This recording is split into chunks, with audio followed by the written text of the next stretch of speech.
चलो सब आ गए।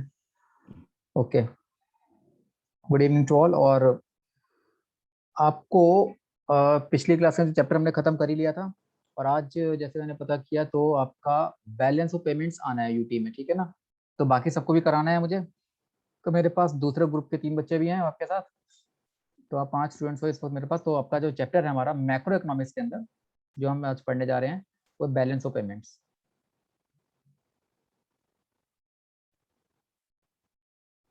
ठीक है ना।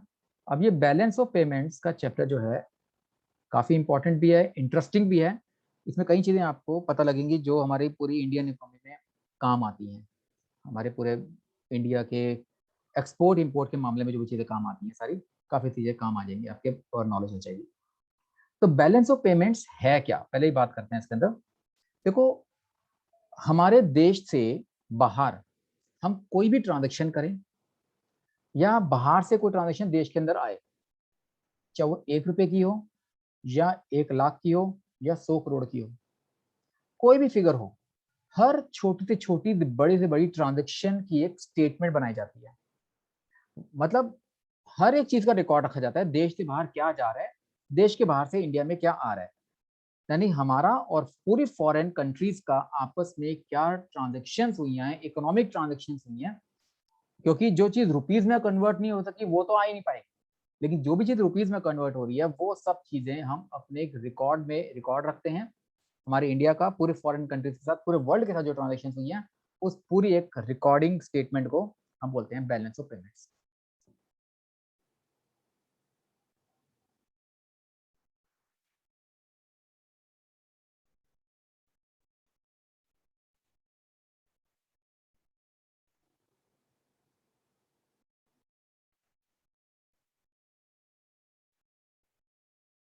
ये हमारा बैलेंस ऑफ पेमेंट्स में पहले मीनिंग पकड़ते हैं। देखो, किसी भी देश का जो बैलेंस ऑफ पेमेंट्स है वो एक सिस्टमेटिक रिकॉर्ड है। जैसे बताया था, एक सिस्टमेटिक रिकॉर्ड है सारी इकोनॉमिक ट्रांजेक्शन्स का। इकोनॉमिक ट्रांजेक्शन्स मतलब जो देश की इनकम से रिलेटेड हो, सारी economic transactions between the residents of a country and the residents of foreign countries. अगर हम इंडिया के पॉइंट ऑफ व्यू सोचेंगे तो हमारे देश के रेजिडेंट्स और फॉरेन कंट्रीज के रेजिडेंट्स के बीच में कोई भी इकोनॉमिक ट्रांजेक्शन होगी, उन सबका हर छोटे छोटा बड़े से बड़ा रिकॉर्ड रखा जाता है। उस रिकॉर्डेड स्टेटमेंट को, सिस्टमेटिक रिकॉर्ड को हम बैलेंस पेमेंट्स बोलते हैं। तो एक साल ड्यूरिंग गिवन पीरियड की लिखा हुआ है, तो एक साल लो, 3 महीने लो, हाफ ईयरली लो, किसी भी पीरियड के लिए, नॉर्मली एक साल का होता है हमेशा। तो एक साल के लिए अब जो हमारे देश के रेजिडेंट्स और फॉरेन कंट्री रेजिडेंट्स की बात हो रही है, उसमें हम इंडिविजुअल्स भी हो सकते हैं, हमारी इंडियन कंपनीज भी हो सकती हैं, बाहर की कंपनीज के साथ रिलेशनशिप्स, या फिर हमारी गवर्नमेंट और दूसरी की गवर्नमेंट, फॉरेन कंट्री की गवर्नमेंट के साथ रिलेशनशिप, जो भी ट्रांजेक्शन होंगे, चाहे इंडिविजुअल करे, कंपनी करे, या सरकार करे, कोई भी छोटी छोटी बड़ी बड़ी ट्रांजेक्शन का एक स्टेटमेंट, सिस्टमेटिक रिकॉर्ड रखा जाता है। वो सारा रिकॉर्ड बन जाता है balance of payments. In other words, एक समरी है। डिटेल तो अलग बात होगी, जो बैलेंस पेमेंट्स का एक अकाउंट बनता है, एक समरी है ऑफ ऑल इंटरनेशनल ट्रांजेक्शन। जो देश की ट्रांजेक्शन हो रही है, देश के अंदर हो रही है, उसकी बात ही नहीं कर रहे, जो भी इंटरनेशनल ट्रांजेक्शन होंगी हमारी resident country with the rest of the world, एक साल के अंदर, फाइनेंशियल ईयर में, उस समरी को, उस रिकॉर्डेड स्टेटमेंट को, सिस्टमेटिक रिकॉर्ड को हम बीओपी या बैलेंस पेमेंट्स बोलते हैं। ठीक है, मीनिंग समझ आ गया होगा होता क्या है। अब मैं जो बताने जा रहा हूँ इसके अंदर बैलेंस पेमेंट्स में, आगे बढ़ने से पहले कि हमारे पास, अच्छा मैंने बताया आपके पास रेजिडेंट्स में कौन कौन होगा, चाहे वो इंडिविजुअल्स हो, फर्म्स हो, सरकार हो, कोई भी एजेंसी हो सकती है। लेकिन इसके अंदर जो हम रेजिडेंट्स की बात कर रहे हैं ना, ये इंडिविजुअल्स आ रहे हैं, कंपनीज आ रही हैं, कोई भी ऑर्गेनाइजेशन आ सकती है, या फिर गवर्नमेंट आ सकती है। लेकिन इसमें जो फॉरेन का मिलिट्री स्टाफ है, या टूरिस्ट हैं, मतलब ये जो डिप्लोमेट जो हमारे एम्बेसीज वगैरह में होते हैं, वो लोग इसके अंदर इंक्लूड नहीं किए जाते। वो लोग हमारे इस रेजिडेंट्स की डेफिनेशन में नहीं आते, इस बीओपी के अंदर। तो हमारा इंडिविजुअल का किसी इंडिविजुअल का लेना देना, चाहे वो सामान का लेना देना हो, चाहे वो टेक्नोलॉजी का हो, चाहे वो इसका मतलब हमारा घूमना फिरना हो, आना जाना हो, वो सब चीजों का रिकॉर्ड रखा जाए। सामान का भी हो सकता है, पर्सन का भी हो सकता है, टेक्नोलॉजी का भी हो सकता है, कोई भी ट्रांजेक्शन हो सकती है इस पूरे बीओपी के अंदर। अब इसमें मैं आपको एक स्ट्रक्चर बता रहा हूँ इस बीओपी के अंदर होता कैसे है, क्योंकि एक अकाउंट जैसे बनाते हैं ना, मैं आपको छोटा सा बना के दिखा रहा हूँ पूरा फॉर्मेट, और इसी फॉर्मेट पे डिपेंड है आपका पूरा बचा हुआ चैप्टर जो हम पूरा करने जा रहे हैं। तो मैं पूरा एक स्टेटमेंट बना रहा हूँ, एक सेकंड, लाइन से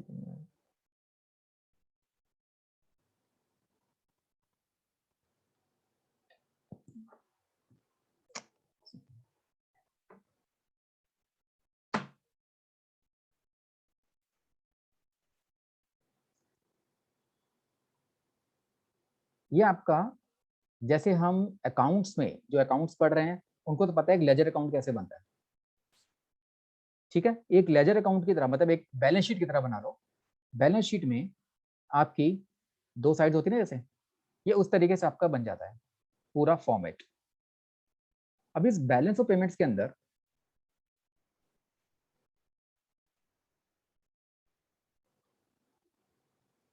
दो साइड जैसे बताई मैंने आपको, इस दो साइड्स के अंदर हमारे पास एक तरफ होता है रिसिट्स, एक होता है पेमेंट्स। जैसे अभी आपने जो अकाउंट्स के बच्चे मेरे पास दूसरे हैं वो तो पता है उनको, रिसिट्स पेमेंट्स अकाउंट जाए जो एनपीओ बनाते थे हम, वो तो पता है। तो एक तरफ हमारे पास ये रिसिप्ट साइड होती है सारी, और एक तरफ पेमेंट साइड होती है हमारी। अब लेकिन ध्यान रखना श्रेया, आप लोग तो अकाउंट्स के स्टूडेंट शायद नहीं हो ना, अकाउंट्स तो नहीं कर रहे ना आप लोग? सर मैं हूँ। अच्छा आप हो, ओके, तो ठीक है। तो आपको पता है डेबिट क्रेडिट क्या होता है, तो पता ही है सबको जब अकाउंट्स पढ़ रहे हैं तो यहाँ पर जो रिसिप्ट्स और पेमेंट साइड हमारे पास है ना, एक्चुअल में ये हमारे पास, यहाँ पर हम अकाउंट्स को डेबिट लिखते हैं ना, यहाँ पर हम क्रेडिट के आइटम्स लिखेंगे, ध्यान रखना। ये सारी क्रेडिट के आइटम्स आएंगे और यहाँ पर डेबिट के आइटम्स। अब ध्यान रखना उल्टा कर रहा हूं मैं, आप कहोगे मैं उल्टा अकाउंट बना रहा हूँ, डेबिट क्रेडिट, डेबिट इधर होता है क्रेडिट उधर होता है। यहाँ पे डेबिट साइड क्रेडिट साइड नहीं लिख रहा हूँ, मैं डेबिट आइटम्स और क्रेडिट आइटम्स लिख रहा हूँ, ध्यान रखना। तो रिसिप्ट साइड पर क्रेडिट आइटम्स और पेमेंट साइड पर डेबिट आइटम, ध्यान रखना ये एमसीक्यू में चीजें काम आ जाती हैं आपकी, वहां पे डेबिट क्रेडिट में कंफ्यूज मत हो जाना। हाँ जी बोलो। सर हमने यहाँ पे क्रेडिट और पेमेंट पे डेबिट क्यों लिखा? मैं यही बताना जा रहा हूँ ना, डिटेल में आपको सब कुछ बताऊंगा। अकाउंट्स के अंदर हम देखो, ये बैलेंस शीट नहीं है, कुछ नहीं है, सिंपल एक रिसिप्ट और पेमेंट्स का एक स्टेटमेंट है। तो जैसे अकाउंट्स में हम लेफ्ट साइड पे डेबिट साइड और राइट साइड पे क्रेडिट साइड लिखते हैं, यहाँ पर साइड नहीं लिख रहा हूँ मैं, आइटम्स लिख रहा हूँ, मतलब क्रेडिट की आइटम्स हैं रिसिप्ट साइड पे जाएंगी और डेबिट की आइटम्स पेमेंट साइड पे जाएंगी। मैं बताता हूँ एक एक डिटेल में चीजें, चिंता मत करना, हर चीज आपको क्लियर, क्योंकि छोटे छोटे क्वेश्चन हैं एमसीक्यू में काम आते हैं। आपसे पूछ लेंगे कि डेबिट आइटम्स हैं क्रेडिट आइटम्स हैं, वहां पे आपको आपको लेफ्ट और राइट साइड में भूल जाओगे ना तो आपका क्वेश्चन गलत हो जाएगा। तो ध्यान रखना अकाउंट से ये रिवर्स है एक तरीके का, but debit side credit side नहीं है, मैं आपको बता रहा हूँ डेबिट आइटम्स और क्रेडिट आइटम्स। तो बताने ये जा रहा हूँ आपको मैं, जिन भी ट्रांजेक्शन से देश के अंदर पैसा आएगा, मतलब फॉरेन करेंसी आएगी, अगर हम बाहर से फॉरेन करेंसी देश के अंदर आ रही है, जिन भी ट्रांजेक्शन से, उसको हम रिसिप्ट साइड पर डालेंगे और उसको क्रेडिट आइटम्स बोलते हैं। और जिन भी ट्रांजेक्शन से देश से बाहर पैसा जा रहा है, यानी कि हमारी पेमेंट्स हो रही हैं बाहर, वो पेमेंट साइड, यानी कि जो पेमेंट साइड पे चीजें दिखाएंगे, जिन ट्रांजेक्शन से हमारा पेमेंट जा रही है, उन आइटम्स को हम डेबिट आइटम्स बोलते हैं। तो ये पहचान है कि डेबिट आइटम्स वो होंगी जिनसे पैसा देश से बाहर जा रहा है, और क्रेडिट आइटम्स वो होंगी जिन ट्रांजेक्शन से देश के अंदर फॉरेन करेंसी आ रही है। दिमाग में डाउट आ रहा है कोई तो मुझे पूछ लो, हर चीज क्लियर करूंगा, क्योंकि टॉपिक इंटरेस्टिंग भी है, इंपॉर्टेंट भी है, थोड़ा सा आपको कम्प्लेक्स सा लगेगा, लेकिन चैप्टर बड़ा नहीं है, पर आराम से समझाऊंगा, समझ आ जाएगा आपके साथ। इसलिए छोटी छोटी चीजें पूछ रहा हूँ कि आपको ये टॉपिक बता दे मैंने, समझ आया या नहीं आया पांचों को? ध्यान से सुनना, ध्यान से पढ़ना, बस क्रेडिट साइड और डेबिट साइड, आप इसको क्रेडिट साइड बोल सकते हो, पर क्रेडिट साइड में यहाँ सारे, मैं दोबारा लिखता हूँ, इनफ्लोज आएंगे, मैं बता रहा हूँ, यहाँ क्रेडिट साइड में सारे इनफ्लोज आएंगे, यानी कि इसको बोलते हैं सोर्सेस। मैं यहाँ नीचे लिख देता हूँ, ज्यादा बेटर तरीके से आ जाएगा। इनफ्लोज का मतलब यहां पर है जहां पर सोर्सेज हैं फॉरेन एक्सचेंज के। तो जिन सोर्सेज से फॉरेन एक्सचेंज देश के अंदर आता है, यानी कि इनफ्लोज आ रहे हैं, वो क्रेडिट आइटम्स कहलाएंगे, इसलिए उसको रिसिप्ट साइड पर हम ट्रांसफर करते हैं। और जिन भी ट्रांजैक्शन से हमारे पास आउटफ्लोज होते हैं सोर्सेज के, आउटफ्लोज ऑफ, आउटफ्लोज का ऊपर लिख देना ठीक है, ये इनफ्लो सोर्सेज हो गए, ये आउटफ्लोज ऑफ फॉरेन एक्सचेंज हो गया, तो ये इनफ्लोज लिख देता हूं यहां पर मैं।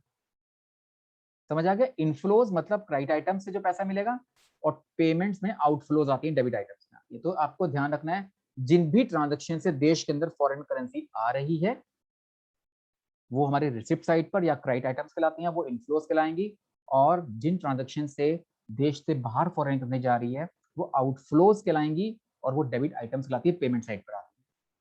बताओ कोई डाउट दिमाग में आ रहा है पहले यहां तक? अभी तो बहुत चीज बतानी मुझे स्ट्रक्चर के, तो इसी स्ट्रक्चर पर बेस्ड है पूरा चैप्टर, इस टेबल के ऊपर बेस्ड है सारा कुछ। अब यहां पर हमारे पास सबसे पहली जो ट्रांजेक्शन आती है इस तरफ लेफ्ट साइड पे, वो है एक्सपोर्ट्स ऑफ गुड्स। गुड्स का एक्सपोर्ट, गुड्स मतलब गुड्स जिन जो हम मतलब जिसको देख सकते हैं वो गुड्स हैं। तो एक्सपोर्ट्स ऑफ गुड्स से क्या होता है, जब गुड्स एक्सपोर्ट करेंगे, मान लो यूएस में करें, हम यूएस एग्जांपल ले लो, यूके का एग्जांपल लो, यहां से इंडिया से बाहर अगर सामान एक्सपोर्ट करेंगे तो हमारे पास पेमेंट किस चीज फॉर्म में आएगी? डॉलर्स में आएगी ना। वो रुपीज में पेमेंट नहीं करेगा, वो डॉलर्स में पेमेंट करेगा, पाउंड्स में पेमेंट करेगा। तो हमारे देश में फॉरेन करेंसी आएगी, तो ये फॉरेन करेंसी लाने का सोर्स है, इनफ्लोज है एक्सपोर्ट्स ऑफ गुड्स। दूसरा, यहां पर हम डालेंगे इंपोर्ट्स ऑफ गुड्स। अगर हम फॉरेन कंट्री से कुछ खरीदते हैं, इंपोर्ट करते हैं, तो इंपोर्ट्स करने से हम लोग जो पेमेंट करेंगे यहां से, वो वैसे तो वो लोग, देखो सिंपल सी बात आपको समझाऊं, अब आप एक इंपोर्ट्स के ऊपर लेके चलो, आप सबसे पूछता हूं, मुझे इसका एक आंसर देना, जो भी पहले देखो कोई बता सकता है, मैं कोई कोई किसी का नाम लेके नहीं पूछ रहा हूं।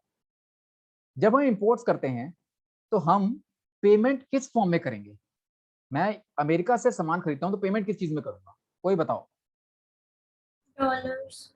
डॉलर्स में। मेरे पास डॉलर्स कहां से आएंगे? Money exchange.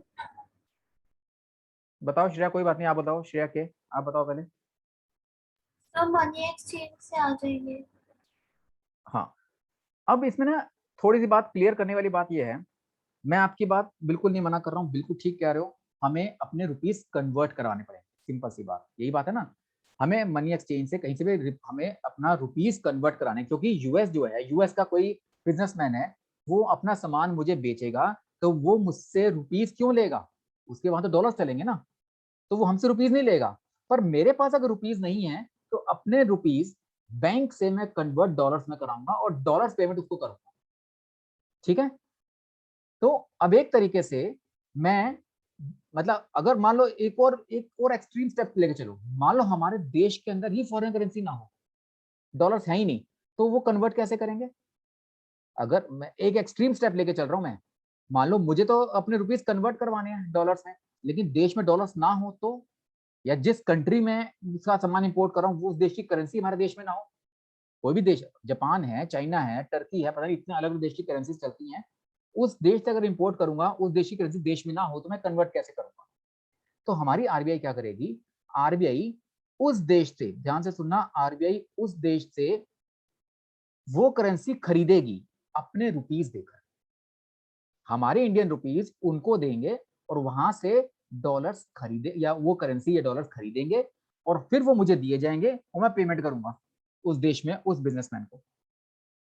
फ्लो समझ आ गया कैसे मैंने किया? अगर ना हो तो वैसे तुम्हारे देश में करेंसी होती है हर देश की, मैं फिर भी एक्सट्रीम स्टेप लेकर चल रहा हूँ जिसके अंदर मान लो एक देश के अंदर फॉरेन करेंसी बोली नहीं है जहां से हम इंपोर्ट कर रहे हैं, तो हमारी जो कंट्री आरबीआई है वो वहां से अपने रुपीस देकर वहां से वो करेंसी खरीदेगी, वो मुझे फिर मेरे रुपीस में कन्वर्ट करेगी उस डॉलर्स में या उस करेंसी में, और फिर मैं उसको पेमेंट में यूज कर सकता हूँ। तो मेरे देश से, हमारे देश से, यहां से इंडियन करेंसी बाहर गई ना, पेमेंट तो मुझे डॉलर्स में करनी है, ध्यान से सुनना, पेमेंट में डॉलर्स में करनी है, पर इनडायरेक्ट तरीके से हमारी करेंसी या इंडियन करेंसी जो है वो बाहर देश में गई, मतलब ये आउटफ्लो ऑफ इंडियन करेंसी को मान के चलो, हमारी इंडियन करेंसी बाहर जा रही है। इसको एक्सपोर्ट्स में समझ सकते हो, सिंपल चीज, एक्सपोर्ट्स करते हैं तो वो देश हमें किस फॉर्म में पेमेंट करेगा? सोचो, वो बताओ वो वो जैसे हम तो डॉलर्स में पेमेंट करेंगे, वो किस फॉर्म में करेगा? वो तो रुपीज में करेगा ना। वो हम मैं उससे डॉलर्स क्यों लूंगा? मैं उससे रुपीज लूंगा, वो मुझे पेमेंट रुपीज में करेगा। पर वही कहानी उसके ऊपर लेके चलो, उसके देश में अगर रुपीज नहीं है तो उनका आरबीआई जो उनका सेंट्रल बैंक है वो हमारे देश को उनकी करेंसी देगा, ठीक है ना, और हमसे रुपीज खरीदेगा, और फिर वो रुपीज उस बिजनेसमैन को दिए जाएंगे ताकि जो हमसे सामान खरीद सके। तो हमारे देश में फॉरेन करेंसी ऑटोमेटिकली आ गई, इनफ्लो हो गया। ये है इनफ्लो ऑफ फॉरेन करेंसी, यानी कि एक्सपोर्ट्स करने से फॉरेन करेंसी देश में आती है। पेमेंट तो वो रुपीज में करेगा और हमारे देश में फॉरेन करेंसी आती है। ऐसी आउटफ्लो में हमारे देश से इंडियन करेंसी बाहर जाती है क्योंकि वो कन्वर्ट होती है।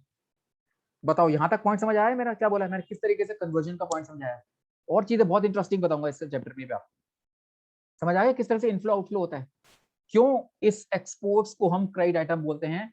क्योंकि इससे देश के अंदर फॉरेन करेंसी आती है, और पेमेंट को डेबिट आइटम्स यानी कि इंपोर्ट्स ऑफ गुड्स को हम डेबिट आइटम इसलिए बोलते हैं क्योंकि इससे आउटफ्लो हमारी इंडियन करेंसी की बाहर जाती है। बताओ ऑल ऑफ 5, कोई पूछना हो, कुछ भी पूछना हो। पहले यहां तक मैं अभी बहुत चीज बताऊंगा, पहले यहां तक क्लियर है चीजें? यस और नो?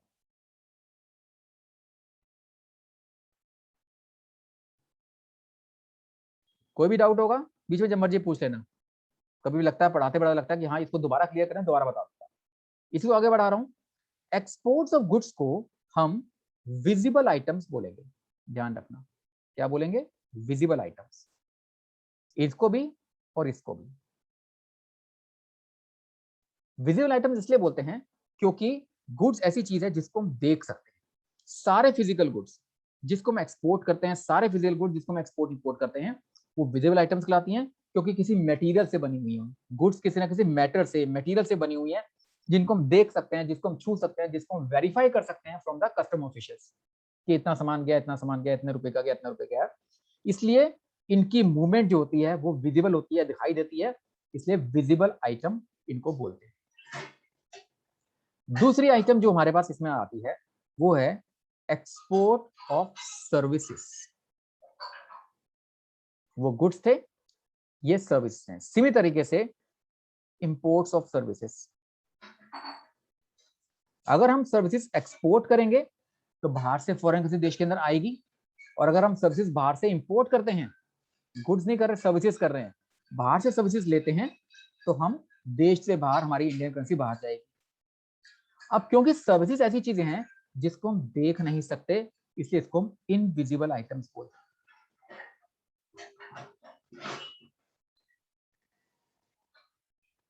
अभी इसके ऊपर और डिटेल बताऊंगा, ध्यान रखना। अभी मैं खत्म नहीं कर रहा हूं, मैं और चीजें बताऊंगा।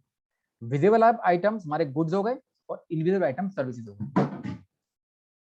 चलो एक काम करता हूं, मैं सर्विसेज को थोड़ा और एक्सप्लेन करता हूं ताकि ये चीजें क्लियर होंगी। सर्विसेज में क्या आती हैं आप चलो 5 वैसे को बता सकते हैं। सर्विसेज के अंदर क्या है? गुड्स तो मैंने बता दिया जो देख सकते हैं, जिसको हम छू सकते हैं।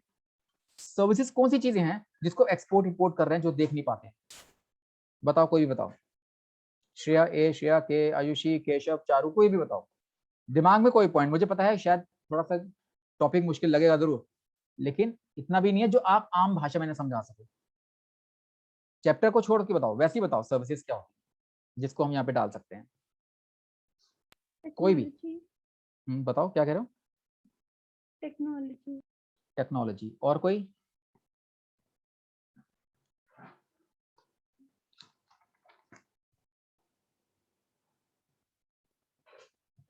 Anybody else?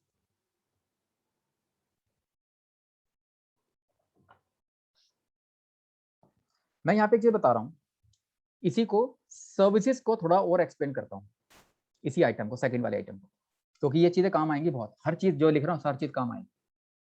हमारे पास कुछ फैक्टर होते हैं नॉन फैक्टर सर्विसेज, और कुछ होते हैं फैक्टर सर्विसेज। एक होती हैं कुछ नॉन फैक्टर सर्विसेज, और एक होती हैं फैक्टर सर्विसेज। अब सर्विसेज में मैंने दो चीजें बता रहा हूँ, फैक्टर नॉन फैक्टर, इसके बारे में थोड़ा एक्सप्लेन करता हूँ। फैक्टर्स आप सब जानते हो, लैंड, लेबर, कैपिटल, एंटरप्रेन्योर को फैक्टर्स बोलते हैं। अब ऐसी सर्विसेज कौन सी होती हैं जो फैक्टर सर्विसेज कहलाएंगे? फैक्टर सर्विसेज में वही चीजें हैं, यानी कि आपको लैंड के सर्विसेज, लेबर की सर्विसेज को हम फैक्टर सर्विसेज बोलते हैं।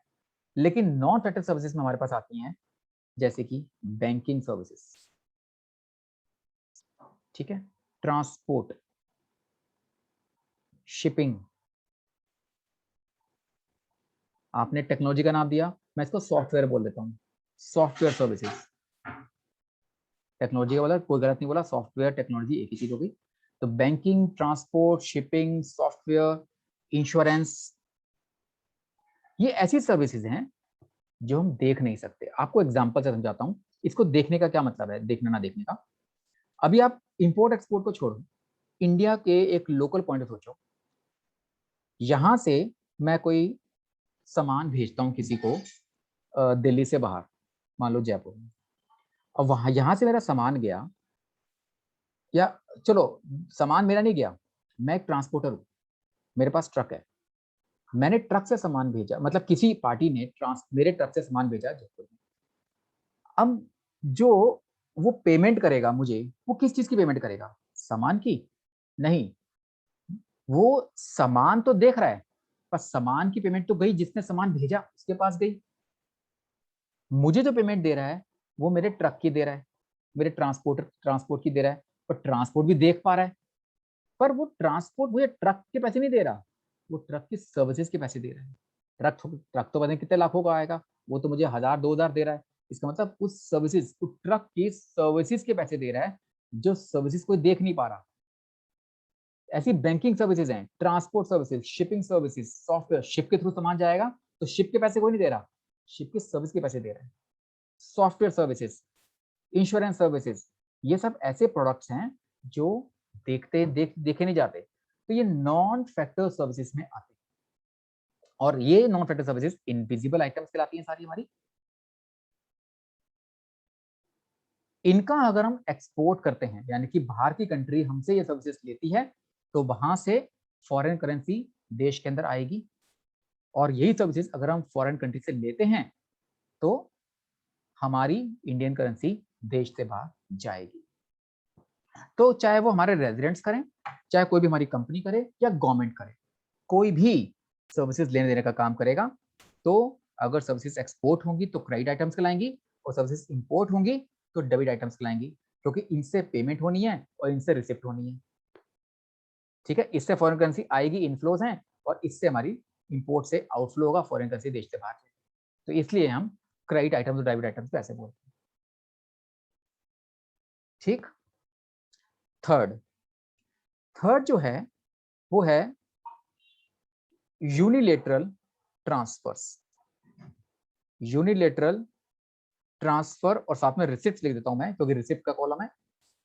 यूनिलेटरल ट्रांसफर रिसिप्ट, और इधर भी ये लिखेंगे हम यूनिलेटरल ट्रांसफर पेमेंट्स। अब वैसे आपने ट्रांसफर्स का नाम पढ़ा था नेशनल इनकम वाले चैप्टर में, याद है? आपने नेशनल इनकम में ट्रांसफर और फैक्टर, दो पर ट्रांसफर इनकम, फैक्टर इनकम पढ़ी थी। समझ लो वही कंसेप्ट है ट्रांसफर्स में, वही कंसेप्ट है। क्या था वो? वन वे ट्रैफिक की तरह है, यानी कि जिसके बदले में कुछ देना नहीं है, मिल रहा है पर देना कुछ नहीं है, तो उसको यूनिलेटरल यानी कि वन साइडेड।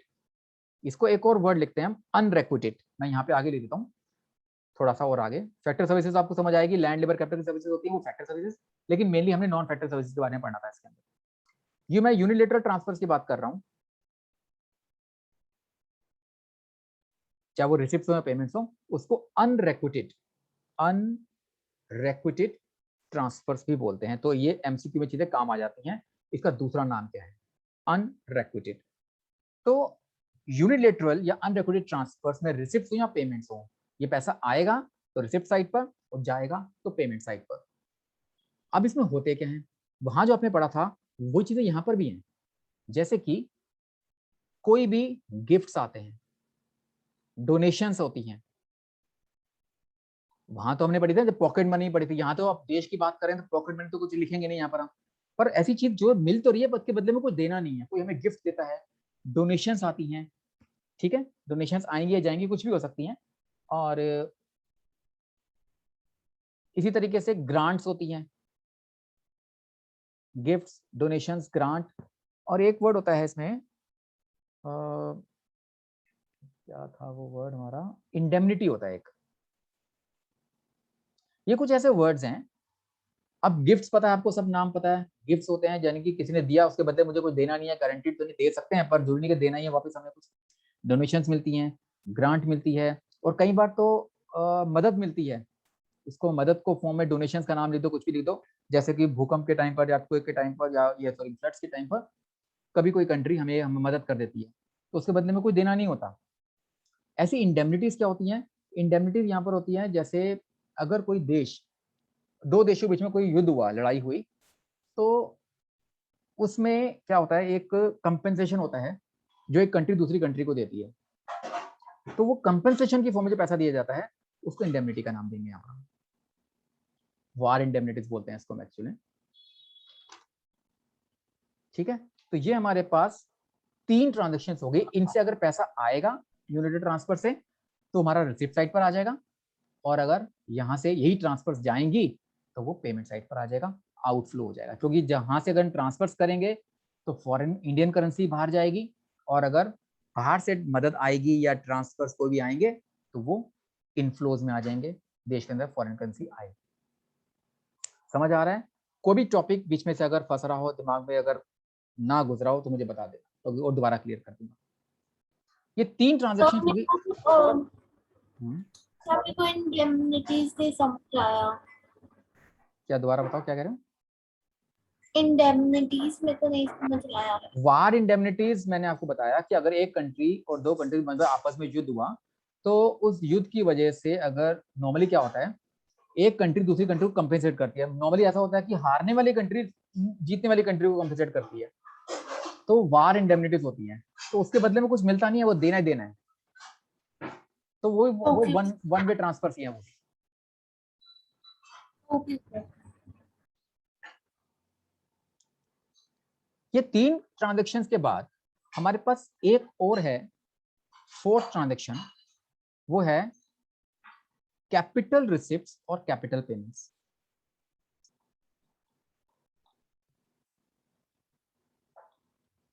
अब ये कैपिटल रिसिप्ट्स और कैपिटल पेमेंट्स वही चीज है जो अभी आपने लास्ट चैप्टर में बजट में पढ़ी।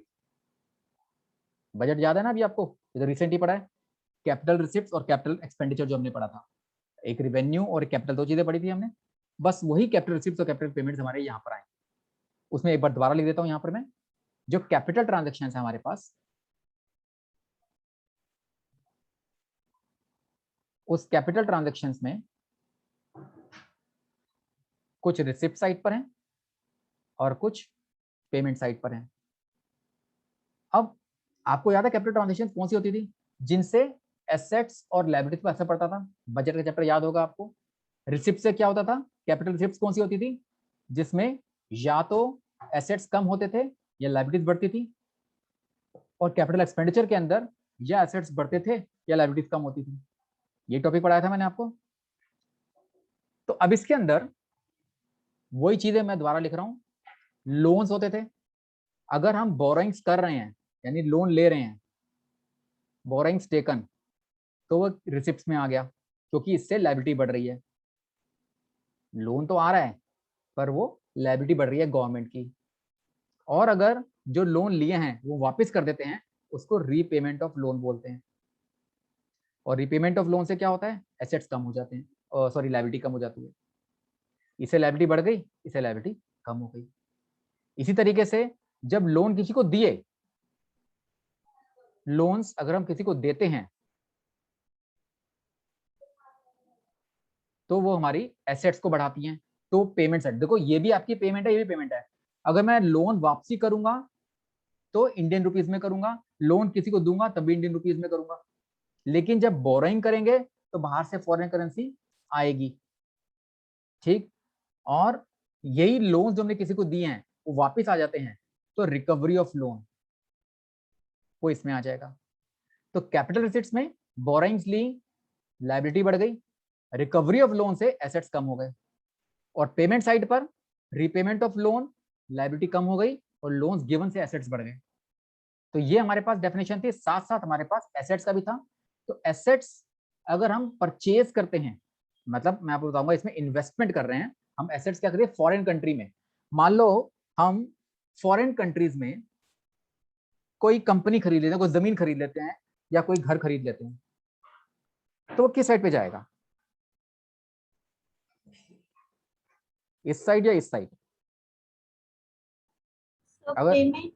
पेमेंट, क्योंकि सिंपल पेमेंट तो दे ही रहे हैं, सिंपल सी बात है, जब खरीद रहे हैं तो पेमेंट तो जाएगी जाएगी, तो वो हमारी, हम कह सकते हैं इन्वेस्टमेंट कर रहे हैं, इन्वेस्टमेंट अब्रॉड, यानी कि हमने बाहर इन्वेस्टमेंट्स करी, फॉरेन कंट्रीज में इन्वेस्टमेंट की है, कोई घर खरीदा है, कोई मशीन खरीदी है, मतलब एसेट्स खरीदे हैं हमने, एसेट्स परचेज किए हैं, एसेट्स परचेज किए हैं तो एसेट्स बढ़ेंगे, यहाँ पे कॉलम में ऊपर डाला हुआ है, एसेट्स परचेज करेंगे एसेट्स बढ़ेंगे, पर पेमेंट जा रही है, पेमेंट किस चीज में जा रही है हमारी, हम पेमेंट तो उसको किस में चीज में करेंगे, बात वही आ गई, हमने पेमेंट उसको करनी है, जब वो तो हमसे डॉलर्स लेगा ना, तो हम डॉलर्स में देंगे, पर डॉलर्स मेरे पास नहीं है, तो अपने रुपीज कन्वर्ट कराऊंगा तो ऑटोमेटिकली इनडायरेक्ट तरीके से हमारे रुपीज फॉरेन कंट्री में जा रहे हैं,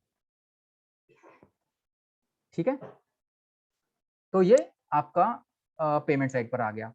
और अगर बाहर के लोग हमारे देश में इन्वेस्ट करते हैं, बाहर के लोग हमारे देश में इन्वेस्टमेंट करते हैं, तो इन्वेस्टमेंट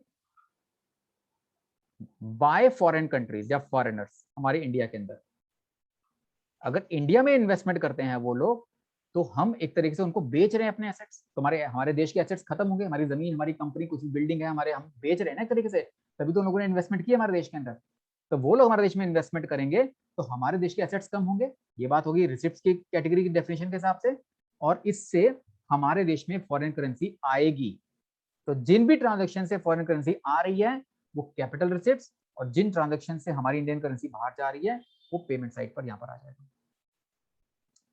बताओ ये स्लाइड में जो चीज लिखी है क्लियर हो रही है या कोई डाउट है? वैसे डाउट रहेगा, मुझे अभी हो सकता है आज की चीजों में हो सकता है सब चीजें क्लियर ना भी हो, मैं बोलता जा रहा हूँ, लेकिन फिर भी कोई डाउट अभी आता है तो वो बता देना, अगली क्लास में भी रिवाइज कर ले, मुझे बता देना कि कौन सा डाउट आता है तो मुझे फिर बता देना।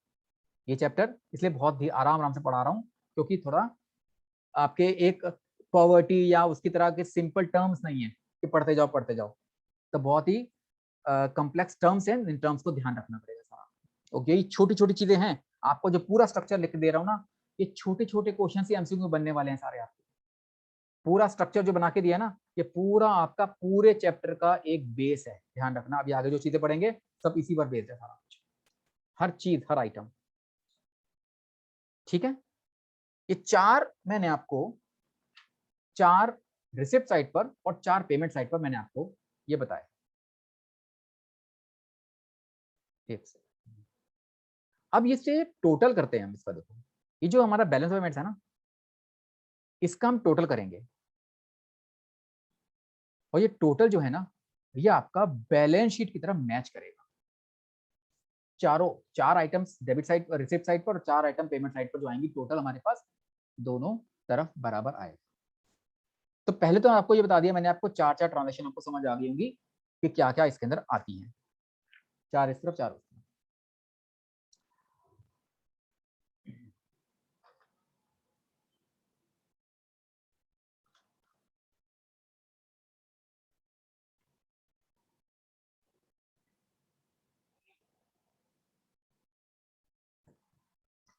अब इसमें हमारा एक नेक्स्ट टॉपिक है, एक काम करता हूँ क्योंकि ये लिंक भी 1 मिनट में खत्म हो जाएगा, तो मैं दूसरा लिंक भेज रहा हूँ, तो सबके साथ फटाफट ज्वाइन कर लो, मैं आगे की चीज भी इसमें कंटिन्यू कराता हूँ।